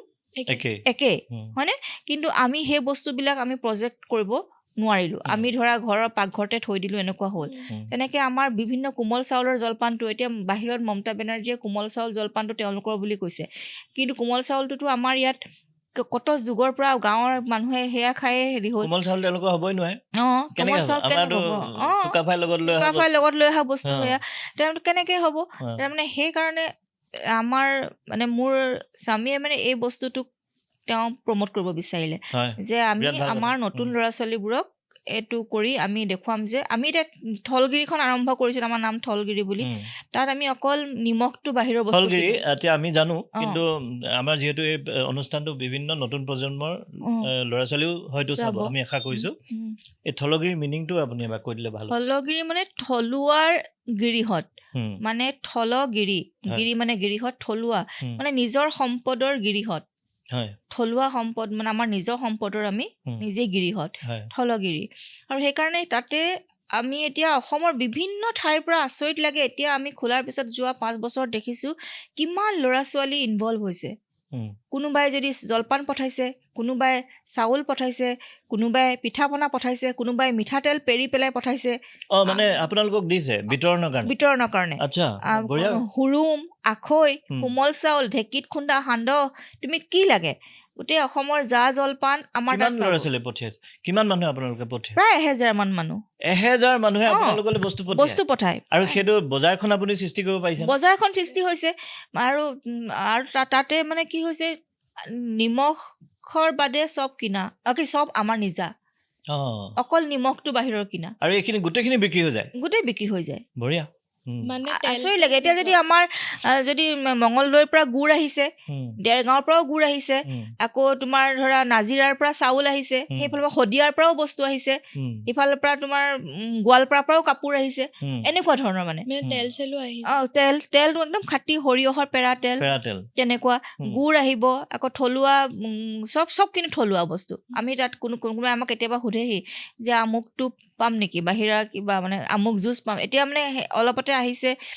নিজৰ ঘৰতে তৈয়াৰ কৰা বিভিন্ন ধৰণৰ চৰবত, বেলৰে হওক, আমলখিৰ হওক, মানে পৰীক্ষা নিৰীক্ষা কৰিছে ল'ৰা ছোৱালীবিলাকে। পৰীক্ষা নিৰীক্ষা কৰি তেওঁলোকে ভাবিছে যে এটা বিতৰণৰ এটা কেন্দ্ৰ আছে থলগিৰি, তাত দিবলৈ আহে, আৰু সেই অনুপাতে তেওঁলোকেও পইচা পায়, আমিও পাওঁ।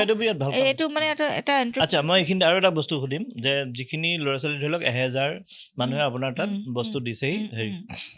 1000 আমাৰ অসমৰ কাৰণে তেনেই কম, আৰু ইয়াতকে বহুত বেছি কৰিব পৰা যায়। এতিয়া যিহেতু আপোনালোকে হাৰ্ড কৰে, বস্তুটোত আছেই, আৰু উদ্দেশ্যটো খুব মহৎ। আপোনালোকৰ ফালৰ পৰা ট্ৰেইনিঙৰ কাৰণে কিবা ব্যৱস্থা কৰিছে নেকি, যে যিখিনি নাজানে কোনোবা গাঁৱত তেওঁলোকক শিকাই দিব পাৰে, এনেকুৱা এটা কিবা লৈছে? ট্ৰেইনিঙৰ ব্যৱস্থা এতিয়ালৈকে কৰা নাই, কিন্তু মানুহবিলাকে আচলতে শিকাবলৈ ইমান দৰকাৰ নাই, মানুহবিলাকে জানেই। আমি এতিয়া পিঠা পনা আমাৰ থলগিৰিলৈ যদি যোৱা সকলো সময়তে পাবা, পিঠা পনা মানে খাবলৈ, জলপান সকলো সময়তে পাবা। ট্ৰেইনিং দিবলৈ আচলতে দৰকাৰ নাই, মানুহবিলাকক মনটোহে এতিয়া তেওঁলোকক উদ্বুদ্ধ কৰিব লাগে, তেওঁৰ মনটোক, যে তোমাৰ ঘৰতে এইখিনি সম্পদ আছে, তুমি এতিয়া ঘৰৰ আমলখিখিনি এইবিলাক গেলি পচি এনেই পৰি যায়, হয়নে? কিন্তু সেইটো আজি আমলা জুচ বুলি আমি বেলেগৰ পৰা কিনি পেলাই দামত কিনি আমি খাই আছোঁ, কিন্তু মোৰ আমলখিকেইটাই ঘৰৰ বাৰীৰকেইটাই গুৰুত্ব পোৱা নাই মানে। কিন্তু সেই আমলখিকেইটাৰে সিহঁতি চৰবত বনাই পেলাই আমাক দিছে, যে আমলা জুচটো নহয়। কিন্তু আপোনালোকে প্ৰচাৰটো কেনেকৈ কৰিছে মানুহৰ মাজত, যে তোমালোকৰ ঘৰৰ বাৰীত যদি আমলখি যি আছে আমালৈ পঠিওৱা? প্ৰচাৰ মুখে মুখে হৈছে, ফেচবুকত হৈছে, বিভিন্ন ধৰণৰ ইণ্টাৰভিউ। মই অকণমান বস্তু বেলেগ ধৰণে চাইছোঁ। মই ভাবিছোঁ যে আপুনি ভাল কাম কৰিছে, তাত কোনো ডাউট নাই, আৰু ভাল কামটো আৰু হ'ব লাগে। 2 নম্বৰ কথা, এটা স্পীডত হ'ব লাগে। এতিয়া আপুনি ৱৰ্ড অফ মাউথটো ঠিক চবতছে বেষ্ট হেৰি, কিন্তু কথাটো হ'ল এতিয়া ভেৰি শ্ল'। এতিয়া আপোনাৰ বিষয়ে আজি মই জানিলোঁ, মোৰ আপোনাৰ ওপৰত আকৌ ভৰসা আহিবলৈ টাইম লাগিব। চ' ৱৰ্ড অফ মাউথটো বহুত হেৰি, তো ইয়াক স্পীড কৰিবলৈ যাতে বেছি মানুহে আপোনালোকে সোনকালে জড়িত হয়, লগতে এট দ্য ছেইম টাইম আপোনালোকে বেছি মানুহৰ মাজত বস্তুটো বিতৰণ কৰিব পাৰে, চেলছটো বঢ়াব পাৰে, তাৰ কাৰণে কিবা নিশ্চয় আছে বেকগ্ৰাউণ্ডত চিন্তা আপোনালোকৰ? আছে, আৰু সময়ত আমি বহল কৰাৰ ডাঙৰ মানে বেলেগ বেলেগ ঠাইতো কৰাৰ এটা পৰিকল্পনা নিশ্চয় আছে। মই কেলে কৈছোঁ, এইটো এনেকুৱা এটা আইডিয়া যিটোৱে অসমৰ চেহেৰা বদলাই দিব পাৰে। গতিকে মই আপোনালোকক এইটো অনুৰোধ কৰিম যে এইখিনি বস্তু আপোনালোকে চিন্তা চৰ্চা কৰিব, যাতে এইটো আৰু স্পীডত আগবাঢ়িব পাৰে। হয়, আৰু তাৰপিছত আমিও নতুনটো এনেকুৱা ব্যৱসায় আমি কোনো পৰিয়ালৰ ফালৰ পৰা আমাৰ কোনো ব্যৱসায়িক আমি এনেকুৱা হেৰি নহয়, এটা প্ৰথম জেনেৰেশ্যন হিচাপে আমি এইটো পৰীক্ষা নিৰীক্ষাভাৱে কৰি চাইছোঁ, কৰি দেখিছোঁ যে ইয়াতে বহুত স্কোপ আছে, বহুত এটা মানুহৰ নিজৰ লগতে আনকো আগুৱাই যাব পৰাত সহায় কৰে। সেই কথাটোতহে আমি এতিয়া গুৰুত্ব দিছোঁ, যে অম্বিকাগিৰি ৰায়চৌধুৰীয়ে তেতিয়াই কৈছিল যে যি জাতিয়ে নিজৰ বজাৰ আৰু পথাৰ ৰক্ষা কৰিব নোৱাৰে সেই জাতিয়ে নিজকো ৰক্ষা কৰিব নোৱাৰে তাৰ মানে বজাৰখন আৰু পথাৰ এই দুইটা বস্তু পথাৰ মানে আমাৰ খেতি পথাৰ খেতিৰ মাটি সেইবোৰ যদি আমি আজি যদি নিজে ৰক্ষা কৰিব নোৱাৰো তেতিয়াহ'লে কিন্তু আমাৰ জাতিটো জীয়াই নাথাকিব আৰু কিন্তু খেতি কৰিলেই নহ'ব বজাৰখনো পাব লাগিব আজি বিলাহী গেলি যায় বহুত বিলাহী গেলি যায় কুইণ্টেলে কিন্তু বিলাহীখিনিতো আমি কিন্তু চচ কৰি কিন্তু কিনি পেলাই খাওঁতে কিন্তু দামত কিনি খাওঁ যেতিয়া চচ কৰি পেলাই খাওঁ কিনি কেচাপ যেতিয়া খাওঁ তেতিয়া আমি বহুত দামত কিনি খাওঁ কিন্তু এনেই ধৰা বিলাহী খেতিয়কৰ তাত গেলি পচি যায় বজাৰখন নাপায় কাৰণে এতিয়া বজাৰখনৰ দৰকাৰ মানে মই ভাবোঁ এইটোৱে আছাম স্কুল অফ জাৰ্নেলিজিমৰ বিষয়ে অলপ আমাক জনাব সেইখনো আচলতে মোৰ মানে হাজবেণ্ড স্বামীৰ কাৰণেই হ'ল সেইখনো কাৰণ তেওঁ নিজে এজন সাংবাদিক আছিল কেতিয়া ষ্টাৰ্ট হৈছিলে সেইখন আৰম্ভ হৈছিলে 2011 চনত মানে আছাম স্কুল অফ জাৰ্নেলিজিম বুলি আৰু তাৰ পৰা বহুত আমাৰ ছাত্ৰ ওলাই বিভিন্ন মিডিয়াত এতিয়া কাম কৰি আছে তাত আপুনি পঢ়ায় তাত পঢ়াওঁ ক্ৰিয়েটিভ ৰাইটিঙৰ ক্লাছ কৰোঁ আৰু মানে এটা ভাল লগা কথা আৰু যে তেওঁৰ নিজৰ অভিজ্ঞতাখিনি ইমান বছৰ সাংবাদিক জগতত আছিলে সাংবাদিকতাৰ জগতত আছিলে সেইখিনিয়ে লৈ পেলাই এখন আৰম্ভ হোৱা হৈছে এটা বেটছত কিমান ল'ৰা ছোৱালী লয় আপোনালোক আমাৰ 40লৈকে থাকে 40 এটা বেটছত 40 থাকে তেনেকে ভাল লাগে এতিয়া দেখি ভাল লাগে যেতিয়া দেখোঁ বিভিন্ন কিবা এটা ঘটনা ঘটিলে বা ক'ৰবাত যেতিয়া মিডিয়া ল'ৰা ছোৱালীবিলাক আমাৰ ল'ৰা ছোৱালীবিলাকক দেখোঁ বিভিন্ন কাকত আলোচনীত বা টিভি এইবিলাক ভাল লাগে যে আমাৰ ল'ৰা ছোৱালীয়ে কাম কৰি আছে এনেকুৱা ভাল লাগে সেইখন এখন এটা মানে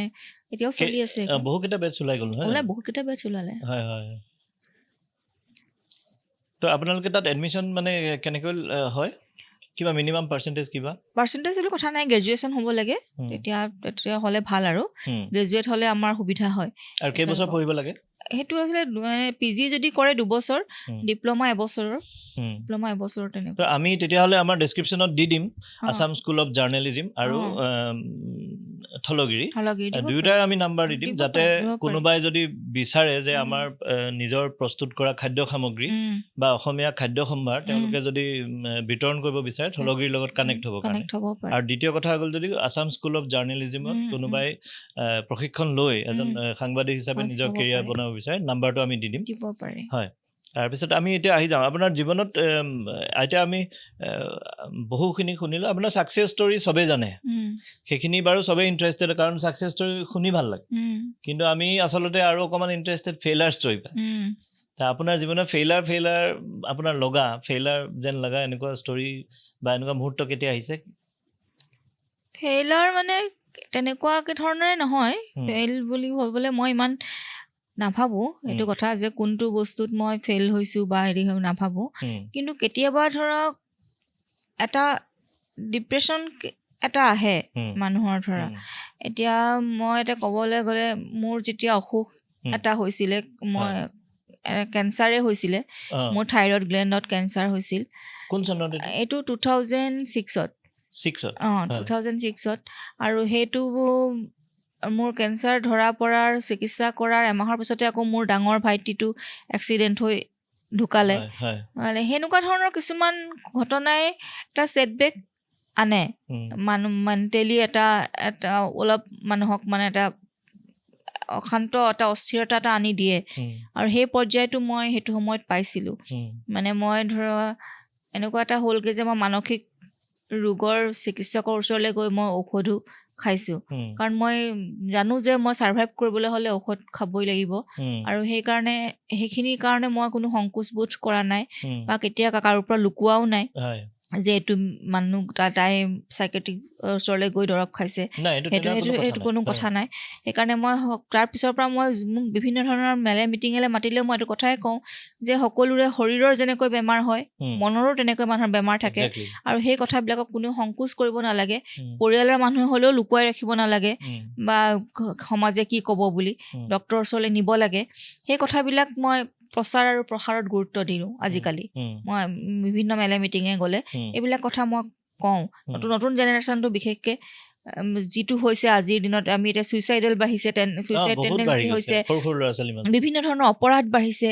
বিভিন্ন ধৰণৰ মানে ক্ৰাইমবিলাক বাঢ়ি গৈছে। এইবিলাকৰ কাৰণ কি হ'ল? অকল বাহিৰৰ কাৰণটো নহয়, এইবিলাক এটা মনস্তাত্ত্বিক কাৰণ আছে। সেই কাৰণবিলাক আমি ফঁহিয়াই চাব লাগিব। সেই কাৰণবিলাকৰ কাৰণে আমি পেৰেণ্টিঙৰ দৰকাৰ, পেৰেণ্টবিলাকো আচলতে কাউন্সিলিঙৰ দৰকাৰ, পেৰেণ্টবিলাককো দৰকাৰ, ল'ৰা ছোৱালীক যেনেকৈ লাগে। এতিয়া মই এইবিলাক কথাতে আজিকালি অকণমান বেছিকৈ প্ৰচাৰ আৰু প্ৰসাৰত গুৰুত্ব দিওঁ মানে এই কথাবিলাকতে। আৰু তেনেকুৱা ধৰক বিফলতা মানে কি, এতিয়া যিটো কৈছিলা যে কেতিয়াবা আক্ষেপ মানে ফেইলাৰ বুলি কোৱা আছে, ফেইলাৰ তেনেকুৱা বুলি মই কোনো ধৰণৰ কম্পিটিশ্যনত নাযাওঁৱেই। এনেকুৱা কম্পিটিশ্যনত গ'লেহে ফেইলাৰ বস্তুটো থাকে যে মই প্ৰতিযোগিতাত দৌৰিছোঁ যে মই ফেইল হ'লোঁ, মই নাপালোঁ। মোৰ কোনো ধৰণৰ কম্পিটিশ্যন কাৰো লগত নাই। হয়, মাজে মাজে মোৰ এটা ছেটবেক আহে, সেইটো হৈছে মানসিক। আৰু সেইটো মই নিজে জানো কেনেকৈ কণ্ট্ৰল কৰিব লাগে, কেনেকৈ দমাব লাগে, সেইটো মই নিজে জানো। তেনেকুৱাই আৰু কথাখিনি। এতিয়া আমি ধৰি লওক ডাক্তৰ, তো আমি হেল্থ লাইনত সদায়, তো আমাৰ দুটা কেঞ্চাৰ, আমি ভাল কেঞ্চাৰ বুলিয়ে কওঁ, এটা ব্ৰেষ্ট কেঞ্চাৰ আৰু এটা আপোনাৰ থাইৰয়ড কেঞ্চাৰ। ভাল কেঞ্চাৰ, ভাল মানে এইটো কাৰণে যে সিহঁতে ভেৰি শ্ল' আৰু সেইটো কাৰণে একচুৱেলি ভাল নহয়, সিহঁতেও সমানে ডেঞ্জাৰ। কিন্তু কথাটো হ'ল কি, সিহঁতি আগবঢ়া আগতে বা সিহঁতি স্প্ৰেড হোৱাৰ আগতে ডক্টৰৰ ওচৰত পাই যায়। সেইটো কাৰণে মানে তাক হেৰি, কিন্তু তাকো যদি আপুনি নেগলেক্ট কৰে, দেৰিলৈকে থাকে, সি ব্ৰেইন পৰ্যন্ত তেতিয়া দিগদাৰি পাৰে। কিন্তু ধৰি লওক আমি সেই হিচাপত জানো যে আপুনি যদি কোনোবাই থাইৰয়ড কেঞ্চাৰ লৈ প্ৰেজেণ্ট কৰিছে, ভাল হৈ যাব, আমি ইমান চিন্তা নকৰোঁ। কিন্তু আপুনিতো সেইটো কথা নাজানে। সেইটো সময়ত আপুনি মানসিকভাৱে কিমান ভাগি গৈছে? সেইটো সময়ত মই বিৰাট ভাগিছিলোঁ, কাৰণ মোৰ ছোৱালীজনী সৰু আছিল। তাই তেতিয়া 2.5 বছৰ নে 3 বছৰত সোমাইছে। আৰু যেতিয়া ডক্টৰে মোক ক'লে যে এতিয়া মুম্বাই যাব লাগিব, এনেকুৱা হৈছে, তেতিয়া মোৰ অকমান ভাগি পৰিছিলো মই ভিতৰি। কেনেকে ফাইট কৰিলে আপুনি? আকৌ ফাইট কৰা মানে, কিন্তু মই যে মোৰ যে বেয়া হ'ব মই সেইটো ভবা নাই, মানে কেতিয়াও ভবা নাই মানে সদায় পজিটিভ। মই ভাল হ'বৰ কাৰণে গৈছো। আনকি মই মানে একদম বজাৰ কৰি পেলাই গৈছো আৰু ডক্টৰৰ ওচৰত মুম্বাই যাম বুলি একদম আগদিনাখন খুব শ্বপিং কৰিছো, মানে মুম্বাই যাম। কিন্তু এই মোৰ বেমাৰৰ কথাটোও মোক ইমান কষ্ট দিয়া নাছিল, যিটো এমাহৰ পিছত মই ঘূৰি অহাৰ দিনাখন মোৰ ভাইটি ঢুকাইছে। মানে মই যিদিনাখন ঘূৰি আহিছোঁ সেইদিনা মোৰ ভাইটি ঢুকাইছে এক্সিডেণ্ট হৈ পেলাই। সেই কথাটোহে মোক বেছি কষ্ট দিলে। মানে মোৰ নিজৰ বেমাৰটোক লৈ পেলাই মোৰ ইমান আক্ষেপ বা মোৰ ইমান সংকোচ নাই, বা মই মৰি গ'লে কি হ'ব এনেকুৱা ধৰণৰ নাই। হ'ব, মই ভাল হ'ম, আৰু মই ডক্টৰৰ ওচৰলৈ গৈছোঁ যেতিয়া মই ভাল হ'ম। এটা মানে মোৰ যে বেয়া হ'ব, মই উভতি নাহিম, এইবিলাক কথা মনলৈ অহা নাই কেতিয়াও। কিন্তু মোৰ দুখটো পালো মই সেই মোৰ ভাইটি ঢুকাওঁতেহে মই যিটো দুখ পালো, সেইটোহে আপোনাৰ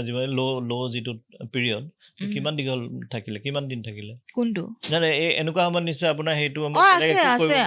সেইটো মোৰ লিখিব মনে নাই। সেইটো মোৰ থাকিলে প্ৰায় 2 বছৰ 3 বছৰ মানতো পুৰা থাকিলে। মানে একদম মই থাকিব নোৱাৰা নিচিনা হৈ গৈছিল। যে গুচি গ'ল বা লাহে লাহে গুচি গ'ল, সেইটো কাৰণে আপুনি কেনেকৈ আকৌ মই মনৰ সৈতে যুদ্ধ কৰিলো, যে যিহেতু মই ক'ৰবাত লিখিছিলো যে নিজতকৈ শ্ৰেষ্ঠ সকাহ আৰু কোনো নাই। মানুহে নিজে নিজৰ শ্ৰেষ্ঠ সকাহ। পৃথিৱীত যিমান বন্ধু বান্ধৱে যিমান বুজনি দিলেও কিন্তু নিজৰ ভিতৰৰ পৰা যিটো চাউণ্ড আহিব সেইটোহে সত্য। আৰু সেইটো মই উপলব্ধি কৰিলো যে মই ঠিক হ'বলৈ হ'লে মই কিবা কিবি কৰিব লাগিব, পজিটিভ কাম। ধৰা মই য়োগা, মেডিটেশ্যন, বিভিন্ন ধৰণৰ ফিলচফিকেল কিতাপ পঢ়া, বা বিভিন্ন ধৰণৰ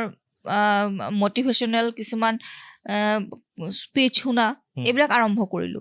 আৰম্ভ কৰি পেলাই নিজক ছাৰ্ভাইভ কৰিবলৈ যত্ন কৰিলো, যে মইতো এনেকে থাকিলে ধ্বংস হৈ যাম। মই ধ্বংস হৈ গ'লে মোৰ ছোৱালীজনীৰ কি হ'ব, সেইটোতো ক'ব নোৱাৰি। সেই বস্তুটোৰ পৰা মই নিজক নিজে উদ্ধাৰ কৰিছো। মানে সেইটো কষ্টৰ কাম, কিন্তু এটা কমেণ্ডেবল জব একচুৱেলি। আমি আজি ৰাইজক মানে এইটোৱে দেখাম বুলি ভাবিছিলো, যে মানুহে ইমান ইমান দিনটোৰ পৰা উঠি পেলাই আকৌ আহি ছাকচেছফুল হ'ব পাৰে, এণ্টাৰপ্ৰেনিউৰ হিচাপে নিজকে প্ৰতিষ্ঠিত কৰিব পাৰে, নিজৰ উপাৰ্জন মানে আপুনি হেৰি কৰিব পাৰে, স্থিৰ কৰিব পাৰে, ভালদৰে কাম কৰিব পাৰে আৰু হেপী হ'ব পাৰে, মানুহৰ মাজত আপুনি জনপ্ৰিয় হ'ব পাৰে, চব কৰিব পাৰে। এতিয়া আমি দেখি থকা সাধাৰণতে আমি দেখোঁ কি আমাৰ ইয়াত, আমাৰ অসমত ৰাইজে মানে ভাবে যে নিজৰ ল'ৰা ছোৱালীক, অৱশ্যে সেইটো মৰমতে ভাবে বা ভালে কিবা চৰকাৰী চাকৰি এটা কৰক, কিন্তু আজিৰ দিনততো আৰু ইমান চাকৰি নাই। আৰু একচুৱেলি মোৰ এটা পাৰ্চনেল এই অনুষ্ঠানবিলাক কৰাৰ মাজত এটা মোৰ পাৰ্চনেল এটা হেৰি আছে। এইটো হ'ল কি, অসমখনক মই এখন এণ্টাৰপ্ৰেনিউৰিয়েল ষ্টেট হিচাপে মই চাব খোজোঁ। যেনেকৈ গুজৰাটত এতিয়া বহুত কম চৰকাৰী চাকৰি বিচাৰে। চবেই এণ্ট্ৰপ্ৰেনিউৰ চবৰ ঘৰত গতিকে মই বিচাৰোঁ আমাৰ অসমখনো এনেকুৱা হৈ উঠক আৰু মোৰ দৃঢ় বিশ্বাস যে অসমৰ ল'ৰা ছোৱালী টেলেণ্টেড যেনেকৈ আপুনি আছে অন্য বহুত আমি দেখিছোঁ ইয়ালৈ অহা প্ৰতিজন গেষ্ট টেলেণ্টেড গতিকে উঠি অহা প্ৰজন্মও টেলেণ্টেড গতিকে চাকৰি নাপালে বুলি যে তেওঁলোকে একো কৰিব নোৱাৰে এনেকুৱা কেতিয়াও নহয় গতিকে এই নিৰাশা ভাৱবোৰ আহিবই নালাগে হয় সেইটো কাৰণে মই আজি আপোনাক সেইটো ভাবিয়ে মাতিছোঁ আৰু মই ভাবোঁ যে এটা আমাৰ বিশেষকৈ লেখক সাংবাদিক বা সাহিত্যিক বা যিয়ে নহওক মাছ কমিউনিকেশ্যনৰ লগত যিবিলাক জড়িত এইবিলাকতো সকলো মাছ কমিউনিকেশ্যনৰ এটা পাৰ্ট ন লেখক শিল্পী সাহিত্যিক সকলো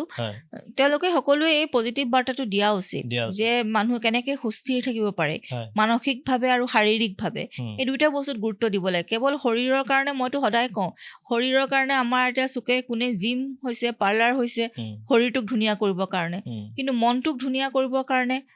আমি কিবোৰ বস্তুত গুৰুত্ব দিম আমি ভাল আলোচনা ভাল লগ ভাল সংগ ভাল কিতাপ এইবিলাকত আমি গুৰুত্ব দিব লাগিব মানে সেই বস্তুবিলাক এতিয়া প্ৰসাৰ কৰিব লাগে মই ভাবোঁ তেনেকৈ এতিয়া আমি যিখিনি দেখিছোঁ আপুনিতো যথেষ্ট বিজি থাকে গোটেইকেইটা আপোনাৰ অনুষ্ঠান লৈ আৰু নিজৰ লিখা পঢ়া লৈ আপুনি স্বাস্থ্যৰ যত্ন এতিয়া বৰ্তমান কেনেকৈ লয় স্বাস্থ্য যত্ন মই লওঁ মই এতিয়া অৱশ্যে ৱেইট গেইন কৰিছোঁ অলপ কমাবলৈ এতিয়া মই জিমৰ পৰাই আহিছোঁ ইয়ালৈ আহোঁতেও মই যে কৈছোঁ যে মই কালি কৈছোঁ তোমাক 4:30 পৰা 5:30 মোৰ এটা ক্লাছ থাকে বুলি কৈছোঁ যে মইতো অকণমান জিমত থাকোঁ সেইখিনি সময় আৰু মানে এইটো মই নিজেই তেনেকৈ অকণমান যত্ন লওঁ স্বাস্থ্যৰ আৰু যিহেতু অকণমান জীয়াই থকা কেইদিনটো ভালকৈ থাকিব লাগিব সেইটো এটা কথা কিন্তু এইখিনিতে মই অকণমান আপোনাক এটা কথা ক'ম যে ডক্টৰ হিচাপে মই এটা বস্তু সদায় সকলোকে এডভাইচ কৰি আহিছোঁ যে বেমাৰ ট্ৰিট কৰিব নালাগে বেমাৰটো প্ৰিভেণ্ট কৰিব লাগে যাতে সি নহয় যেনেকৈ আপুনি জিমলৈ গৈছে এতিয়া জিমলৈ যোৱাটো খুব ভাল কথা ইভেন আপুনি জিম নগৈ যদি অকল খোজ কাঢ়ে সেইটো বহুত বা চাইকেল চলোৱা খুব ভাল কথা কিন্তু লগতে আৰু এটা ইম্পৰ্টেণ্ট বস্তু আমি মিছ কৰি দিওঁ সেইটো হৈ গ'ল আপুনি স্বাস্থ্য পৰীক্ষা কৰিব লাগিব ৰেগুলাৰ কাৰণ আপুনি গৈ আছে জিমত আমি আমাৰ বহুকেইজন ডাক্তৰ সতীৰ্থ আমি জিমতে তেওঁলোকে হাৰ্ট এটেক হৈছে গতিকে আপুনি জিমলৈ গৈ আছে আপোনাৰ মনটো ভাল লাগিছে কিন্তু আপুনি কাহানিও স্বাস্থ্য পৰীক্ষা কৰি চোৱা নাই যে মই ভিতৰটো বা কেনেকুৱা আছে গতিকে পিৰিয়ডিক যদিহে আপোনাৰ 25 বছৰ 30 বছৰ ক্ৰছ হৈছে বছৰত এবাৰকে হ'ব লাগে হয় এতিয়া আমি তেনেধৰণে আমি বহুতকে হেৰি কৰোঁ আৰু বিভিন্ন আজিকালি লেবৰেটৰী আছে বা হস্পিটেল আছে ঘৰৰ ওচৰত যিখন পায় তাতে এটলিষ্ট বাৰ্ষিক এবাৰ তাৰমানে হেল্থ চেকআপ কৰাটো লাগে আৰু বাকী ভৱিষ্যত এতিয়াও আৰু কি এনেকুৱা কৰিবলৈ আপোনাৰ পৰিকল্পনা আছে হেঁপাহটোৱে থলগিৰিখনক লৈ হেঁপাহ আছে আৰু অকণমান তাৰ ডাঙৰ কৰাৰ হেঁপাহ আছে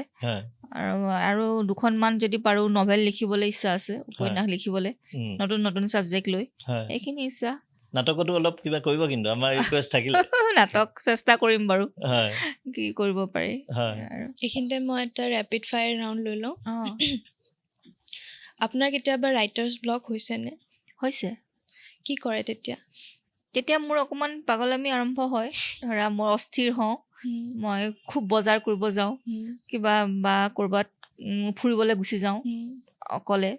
দিল্লী মুম্বাই ক'ৰবালৈ গুচি যাওঁ ঘূৰি ফুৰোঁ তেনেকৈ মই নিজক বিজি ৰাখোঁ মানে কিমান দিন লাগে সেইটো ঠিক কৰিবলৈ বেছি দিন নালাগে ধৰা তেনেকুৱা নহয় যে মই মুডৰ ওপৰত কথা আৰু মানে কোনটো সময়ত ঠিক হ'ব এনেকুৱা নহয় যে নিৰ্দিষ্ট 2 মাহেই লাগিব 3 মাহেই লাগিব এনেকুৱা নহয় 2 মাহ 3 মাহ লাগি যায় নেকি থাকে বহুত দিনলৈকে থাকে মই সেইটো নাজানিছিলোঁ দেই বহুত দিন থাকে আৰু ৰাইটাৰ্ছবোৰ তেনেই চেঞ্চিটিভ তো অভাৰ থিংকো হয় আপোনাৰ হয়নে তেনেকুৱা হয় সেইটো কাৰণেতো মই সদায় গালি খাই থাকোঁ ঘৰত মোৰ ছোৱালীৰ পৰাও গালি খাওঁ ঘৰৰ গৃহস্থৰ পৰাও গালি খাওঁ মানে চিন্তা নকৰিবলগীয়া কথাবিলাকো চিন্তা কৰি মানে ভাল পাওঁ আৰু অভাৰ থিংকিংটো হয়েই নিগেটিভো হয় কেতিয়াবা থিংকিংবিলাক সেইটো কাৰণে গালিও খাওঁ কিন্তু আকৌ পিছ মুহূৰ্তত ঠিক হৈ যায় আপোনাৰ ফেভৰেট পয়েট বুলি ক'লে মই আমাৰ অসমৰতো নীলমণি ফুকন হীৰেণ ভট্টাচাৰ্য ভাল পাওঁ আৰু বাহিৰৰ বুলি ক'বলৈ গ'লে পাবলো নেৰুদাৰ কবিতা ভাল পাওঁ সুনীল গংগোপাধ্যায় আৰু এইবিলাক আৰু ফেভৰেট বুক বুলিবলৈতো বহুত আছে এতিয়া তেনেকৈতো ক'ব নোৱাৰি ইমান কোনখন ভাল লাগে পঢ়ি চবতকৈ কোনখন ভাল লাগে মোৰ মামণি ৰয়ছম গোস্বামীৰ চব সাহিত্য ভাল পাওঁ তেখেতৰ ভাল পাওঁ মহাশ্বেতা দেৱীৰ ভাল পাওঁ বেংগলী তেনেকৈ অৰুন্ধতী ৰায়ৰ ভাল পাওঁ গড অফ স্মল থিংছ এইবিলাক ভাল পাওঁ আৰু আপুনি ইমান ধুনীয়া লিখে আমি চবেই জানো তাৰ বাহিৰে আপুনি কি স্কিল আয়ত্ব কৰিব খুজিব মই ৰান্ধিব ভাল পাওঁ ৰান্ধিব ভাল পাওঁ যদি মুড থাকে মই বহুত ভালকে বহুত মানুহক খুৱাই দিব পাৰোঁ ৰান্ধি হয় নেকি? মোৰ কোনো মানে মোৰ এলাহ নাই মোৰ যদি মুডটো ভালে থাকে আমি মই যাব লাগিব আহি যাবা মানে মই আজি এনেকুৱা ৰেকৰ্ড আছিলে মোৰ ছোৱালীৰ আগতে বাৰ্থডে পাতো 80জন 90জন মানুহৰ কাৰণে মই অকলে মানে মাংস পোলাওৰ পৰা আৰম্ভ কৰি গোটেইবিলাক চব বনাওঁ আৰু মানে অকলে বনাওঁ সেইটো মোৰ কাপোৰ কানি কিনাত অকণমান চখ পিন্ধাত চখ আৰু ভালকে থাকি ভাল পাওঁ সাজি কাচি ষ্টাইল মাৰি থাকি ভাল পাওঁ দেখিলে সাজি কাচি থাকি ভাল পাওঁ ষ্টাইল মাৰি ভাল পাওঁ সেয়া আৰু মানে জীৱনটো মোৰ কাৰণে কি হ'ল মমেণ্টৰ এই মুহূৰ্তত জীয়াই আছো এই মুহূৰ্ত এইটোৱে সত্য আৰু সেইকাৰণে সেই সময়খিনিকে মই ভালকে থাকিব বিচাৰোঁ মানে আৰু তেনেকে থাকিব নাপালে মই ৰিপ্ৰেছ হৈ যাওঁ মানে মই বেছি টেনশ্যন ল'বলৈ বেয়া পাওঁ বৰ বেছি হেৰি কৰিব বেয়া পাওঁ মই ভালকে থাকি ভাল পাওঁ মানে ধুনীয়াকে থাকি ভালকে মনে মিলা মানুহৰ লগত কথা পাতি আড্ডা দি কিন্তু এনেকুৱা হয় যে মই আকৌ বহুত দিন মই ৰুমত অকলেও থাকোঁ মই কথা পাতিব চবৰ লগত মোৰ মন নাযায় যাৰ লগত মোৰ ভাল লাগে মই তাৰ লগতহে পাতোঁ য'ত নিগেটিভ মানুহৰ পৰা মই কথা নাপাতোঁ মই অকণমান এভইড কৰি থাকোঁ কাৰণ নিগেটিভিটিটো স্প্ৰেড হ'লে বহুত বেয়া আৰু ভেৰি ইনফেক্টিভ সেইটো কাৰণে আপোনাৰ ফেভৰেট প্লেচ য'ত আপুনি ধৰক এস্কেপ কৰিব খোজে মই যাব বিচাৰোঁ ফেভাৰিট প্লেচটো মোৰ বহুত আছে এতিয়া মোৰ বৰ্তমান মোৰ ভাইটিৰ ওচৰত যাব মন গৈ থাকে কেলিফৰ্ণিয়াত থাকে সৰু ভাইটি নাজানো কেনেকুৱা কেতিয়াবা যাবলৈ পাওঁ নে নাপাওঁ কিন্তু মানে মোৰ এটা ইচ্ছা এটা আছে আৰু তাৰ তাত যাবলৈ আৰু আপোনাৰ বেষ্ট পিচ অফ এডভাইচ আপোনাৰ এতিয়ালৈকে আপুনি পোৱা মই পোৱা এডভাইচটো মোক দিয়ে থাকে আৰু ওচৰতে আছেই নহয় বহি দি থাকে এডভাইচটো দিয়ে থাকে মোক কয় আৰু আনলিমিটেড এডভাইচ আৰু তথাপিতো মোক কয় বি পজিটিভ বুলি কয় পজিটিভ থাকিব কয় সেইটোৱে আৰু সেইটোকে মই ভাবোঁ আৰু পজিটিভ থাকি চাওঁ আৰু তেওঁ কোৱা মতে আপুনি এনেকুৱা ধৰক কিবা এটা ছুপাৰ পাৱাৰ পালে আপুনি কি চুজ কৰিব মানে ছুপাৰ পাৱাৰ যদি আপুনি কিবা এটা পায় আপুনি কি চুজ কৰিব মই খুব ঘূৰি ফুৰিলোহেঁতেন আপুনি ঘূৰি ফুৰি খুব ভাল পায় খুব বিৰাট ভাল মই খুব ফুৰিলোহেঁতেন মই বিৰাট ফুৰিলোহেঁতেন মই মানে একদম এটা মানে হেৰি হৈ থাকিলোহেঁতেন মানে কি আৰু অ'ত ঠাইত এনেকৈ থাকিলোহেঁতেন মানে মই খুব ভাল পাওঁ ফুৰি আপোনাৰ লাইফৰ বিগেষ্ট ৰিগ্ৰেট মোৰ একো নাই কেতিয়াবা হৈছিল আগতে যে মই অকণমান মাহঁতৰ কথা শুনিব লাগিছিল নেকি বুলি ভাবোঁ মানে কিন্তু এতিয়া মানুহৰ মৰম পাই পেলাই সেইটো মোৰ নাইকিয়া হৈ গ'ল যিহেতু মোক মানুহে তেনেকেই চিনি পায় এতিয়া মোৰ সেইটো ৰিগ্ৰেট নাই মানে এটা সময়ত অকণমান আহিছিল যে এইবিলাক কাম কিয় কৰিবলৈ ল'লোঁ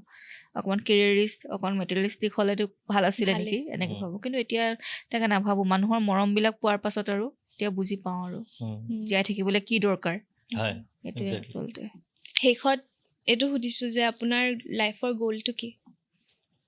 লাইফৰ গ'লে ক'লোঁ দুখনমান ভাল উপন্যাস লিখি ছোৱালীজনীক কিবা এটা হোৱালে চোৱাটোৱে আৰু সেইটোৱে একমাত্ৰ সন্তান মোৰ ছোৱালীজনী তাইৰ কিবা এটা গতি লাগিলে ভাল লাগিব আৰু গতি নলগাটো কথাই নাই এইটো it's a process it's a journey আৰু মই ভাবোঁ যে ছাকচেছ সেইটোৱে ছাকচেছ ইজ এ জাৰ্ণি আপুনি এতিয়াও অলৰেডি ছাকচেছফুল আৰু ছাকচেছ হ'বলৈ মন আছে কাৰণে আপোনাৰ লাগি আছে যে আৰু কিবা এটা লিখিব গতিকে সেইটোতো হ'বই এতিয়া মোৰ সেইটোৱে অশান্তি হৈ আছে অকণমান যে মই লিখিব পৰা নাই ভিতৰত কিবা এটা নাই লিখিব নোৱাৰাটো মানে বৰ দুখৰ কথা মানে সেইটো হয় যিহেতু মোক লেখক হিচাপে মানুহে চিনি পায় মই লিখি থকাটো খুব জৰুৰী এতিয়া মই এইটো লিখিব পৰা নাই সেইটোৱে অকণমান হেৰি কৰি আছে মাইণ্ডটো অলপ ভিতৰে অকণমান মাজে মাজে ডিষ্টাৰ্ব হওঁ আৰু সেইবোৰ নিজক বুজাইছোঁ যে লিখিবি কাহিনীবোৰ নিলিখা কাহিনী জমা হৈ গৈ আছে মানে নিজৰ ভিতৰত সেইখিনি বহিলে ওলাই যাব এতিয়া মই ভাবিছোঁ মই সেইখিনিহে ট্ৰাই কৰা উচিত আৰু আপুনি পয়েম লিখিবলৈ বন্ধ কৰি দিলে যে মই চবতে হাত নিদিলোঁ আৰু ইমান ধুনীয়া কবি আছে আমাৰ এতিয়া বহুত টাইম আছে আকৌ ধুনীয়া কবিতা আছে পঢ়িবলৈ অসমত অসমীয়া কবিতা ইমান ওপৰ খাপৰ ইমান সুন্দৰ কবিতা আছে তাত মোৰ পঢ়িয়ে ভাল লাগে মই কবিতা খুব পঢ়োঁ নিলিখিলেও খুব কবিতা পঢ়োঁ সেয়া আৰু হয় এতিয়া আপোনাৰ যিখিনি সপোন আছে আপুনি নিশ্চয় সফল হওক নিজৰ জীৱনত আমাৰো এটা সপোন আছে আমাৰ সপোন এইটোৱে যে আমি এটা যিটো আমি প্লেটফৰ্ম বনাইছোঁ নাম হ'ল emergehealth.in তো আমাৰ সপোন প্ৰধানকৈ দুটা এটা হ'ল কি যিটো স্পেচিয়েলাইজ হেল্থ কেয়াৰ আছে এইটো আমি গুৱাহাটীৰ পৰা গাঁওমুখী কৰা কাৰণ আমি সদায় চাই থাকোঁ গাঁৱৰ পৰা পেচেণ্ট বহুত কষ্ট কৰি আমাৰ ওচৰলৈ সেইটো নোহোৱা হ'ব লাগে পেচেণ্ট অহাতকৈ তালৈ এই হেল্থ কেয়াৰটো লৈ যোৱাটো বহুত নিজে easy হ'ব। গুচি যোৱাটো দৰকাৰী 10 গুণ সহজ হ'ব আৰু দ্বিতীয় কথা হৈ গ'ল কি যিহেতু প্ৰাইভেট আমাৰ ইণ্ডিয়াত মানে কি 70% হেল্থ কেয়াৰ প্ৰাইভেটে দিয়ে কিন্তু প্ৰাইভেটৰ প্ৰব্লেম কি চবৰে ৰেটছবিলাক ডিফাৰেণ্ট আৰু দিন বা দিন সেই বস্তুটো বাঢ়ি গৈ আছে তো সেইটো মানুহৰ ওপৰত এটা মানুহৰ ইমান ভয় সোমাই গৈছে যে প্ৰাইভেট হেল্থ কেয়াৰত গ'লে মোৰ বহুত পইচা খৰচ হৈ যাব নেকি এনেকুৱা ধৰণৰ কিছুমান হেৰি হৈ গৈছে তো সেইটো কাৰণে এই প্লেটফৰ্মটোত আমি এনেকুৱা ব্যৱস্থা লৈছোঁ যাতে মানুহৰ হেল্থ কেয়াৰ খৰচটো কমি আহে খালি ইয়াত এটাই কথা যে চব বস্তু অনলাইন অৰ্ডাৰ কৰিবলৈ অনলাইন আমি এইবিলাক উজু কৰি দিছোঁ যদি নিজে কৰবাৰ প্ৰেছক্ৰিপশ্যন পঢ়িব নোৱাৰে কিবা একদম উজুকৈ বনাই দিছোঁ ফটো এটা মাৰি দিলেই বস্তুবিলাক হৈ যায় আৰু গোটেই অসমতেই নেটৱৰ্কটো বিস্তাৰ কৰিবলৈ আমি যত্ন কৰিছোঁ যিহেতু আমি অকলে কৰিব নোৱাৰোঁ আৰু আমি অকলে কৰাটো উচিতো নহয় যিটো আপোনালোকে থলগিৰিত কৰিছে 1000 মানুহে আপোনালোকৰ লগত সংযুক্ত হৈ এই কামটোত আগবাঢ়িছে ঠিক তেনেদৰে আমি এই সেৱাটো যিহেতু আমি ইমান দিন এইটো কাম কৰি আছোঁ আমি ট্ৰেইন হয় আমি এক্সপাৰ্ট হয় গতিকে আমি 100জন ল'ৰাক শিকাব পাৰোঁ আৰু 100জন ল'ৰাই নিজৰ লগত 4-5 জন মানুহক সংস্থাপন দিব পাৰে গতিকে সেম কামটো আমি কৰিছোঁ যে কোনোবা যদি আগুৱাই আহে ভাল কাম কৰি আছে স্বাস্থ্যৰ কাৰণে এইটো দৰকাৰ মানে ভিতৰৰ মানুহবিলাক যিবিলাকে নাজানে অজ্ঞ লোকসকলক এইটো সহায় কৰা হ'ব মানে তেওঁলোকৰ ওচৰলৈ গৈ এইটো কাৰণে আমি এইটো ব্যৱস্থা কৰোঁ যে ফ্ৰেঞ্চাইজি মোকলাই দিছোঁ যাতে বিভিন্ন জেগাৰ পৰা বিজনেছমেন বা ডেকা ল'ৰা উঠি অহা ল'ৰা জইন হ'ব পাৰে তেতিয়া আমি কাৰণ অকলেতো মই কৰিব নোৱাৰোঁ এটা জীৱন চাফিচিয়েণ্ট নহয় অসমখন বহুত ডাঙৰ গতিকে আমি তেনেকৈ কৰিছোঁ যাতে আমাৰ লগতে অন্যও মানে ভাত মুঠি মোকলাব পাৰে লগতে ৰাইজৰ সহায় হয় বঢ়িয়া তো আপোনাৰো যিখিনি আপোনাৰ জীৱনৰ উদ্দেশ্য সেইখিনি সফল হওক আৰু নিশ্চয় হ'বই আৰু আমিও এইটো যাত্ৰাত আছোঁ আমি ভাবোঁ যে তোমালোকো সফল হোৱা ইমান এটা ভাল মহৎ উদ্দেশ্য আগত লৈ কামটো কৰিছা যেতিয়া নিশ্চয় সফল হ'বা মোৰ শুভেচ্ছা থাকিল থেংক ইউ তো আজি এই অনুষ্ঠানটোত জইন কৰাৰ কাৰণে আৰু এবাৰ আপোনাক থেংক ইউ বুলি কৈছোঁ আৰু আপোনাৰ স্বামী মনোৰম দাকো আমি মাতিম আৰু আমি থলগিৰিৰ বিষয়ে আৰু আছাম তেওঁ বেছি ভালকে ক'ব পাৰিব সেই বিষয়ে সেইটো আমি ৰাইজক জনাবও লাগিব আমি ডেছক্ৰিপশ্যনত নাম্বাৰটো দি দিম যাতে আপোনালোকৰ লগত কানেক্ট কৰিব পাৰে মোৰো খুব ভাল লাগিল আহি এটা বেলেগ অভিজ্ঞতা পালোঁ এনেই সাধাৰণতে মই বেলেগ বেলেগ ষ্টুডিঅ'লৈ যাওঁৱেই কিন্তু এটা ঘৰুৱাভাৱে খুব ধুনীয়া পৰিৱেশত আজি আমি কথা পাতিলোঁ মুকলিকৈ ভাল লাগিল মোক ধন্যবাদ মোক মতাৰ বাবে ধন্যবাদ ঠিক আছে আশা কৰিছোঁ আজিৰ এপিছ'ডটো আপোনালোকৰ ভাল লাগিলে আজিৰ প্ৰশ্নটো এইটো যে মনালিছা বায়ে ফ্ৰী টাইমত কি কৰি ভাল পায় আৰু আপোনালোকৰ কাৰণে এটা ভাল খবৰ আপোনালোকে যদি ইমাৰ্জ হেল্থৰ লগত জড়িত হৈ পেলাই ফ্ৰেঞ্চাইজ খুলিব বিচাৰিছে বা বিজনেছ কৰিব বিচাৰিছে আপোনালোকে emergehealth.in গৈ পেলাই ফ্ৰেঞ্চাইজ ছেকশ্যনত গৈ এপ্লাই কৰিব পাৰিব বিজনেছ অ'নাৰ লেব টেকনিচিয়ান ইত্যাদি সকলোৱে পাৰিব আৰু বাকী মেচিন ট্ৰেইনিং ইত্যাদি এইবোৰ সকলো ধৰণৰ যোগান ইমাৰ্জ হেল্থে ধৰিব আজিলৈ আহোঁ পুনৰ আকৌ আহিম নতুন এটা খণ্ডলৈ